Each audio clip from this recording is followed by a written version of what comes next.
I was just gonna say to the women part, and I can only speak to my wife.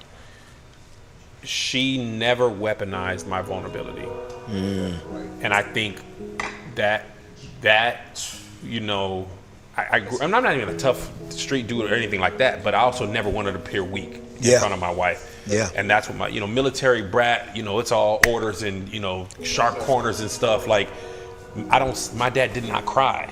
He didn't, what I'm saying? He never seemed weak to me ever. He cried one time, but it was his dad passed away. But the point is, I never saw that.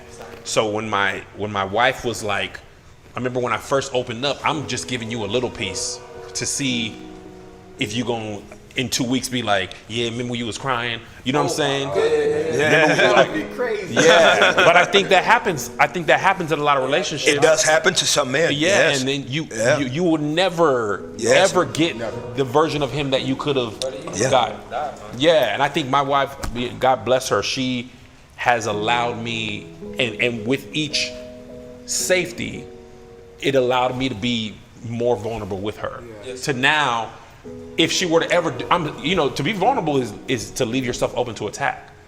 So now I'm so vulnerable with her, she could do irreparable harm. If she wanted. Crazy. Yeah. That's why we love her. And that's why we love her. And because she could and doesn't, we're able to reach a level of love that you can only have if you are truly vulnerable. And she is with me. It's not a one-way street, but I think it's easier for women to be vulnerable, more easy than it is for men. And it hides the intimacy. And it hides the intimacy as well, because you like, and that I said this in another podcast, like people often ask me why I don't cheat. Brother, I'm not getting that. Like, do you understand the value of somebody that you can trust to fall asleep, like just to fall asleep?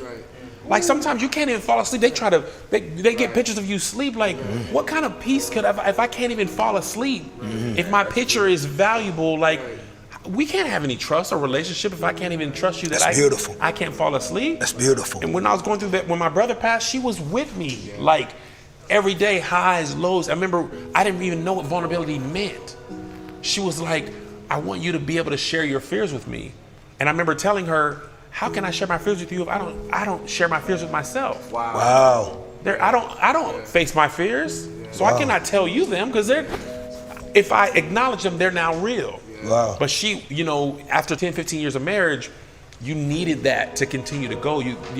Surface stuff, that's not going to get you 21 years of marriage. You can't be on the surface for 20 years. Eventually, you either want more or there's nothing left. Yes. So I think to answer your question in a shorter way is, not weaponizing vulnerability allows your man, your husband or boyfriend to be more vulnerable, and therefore you can come back stronger that way.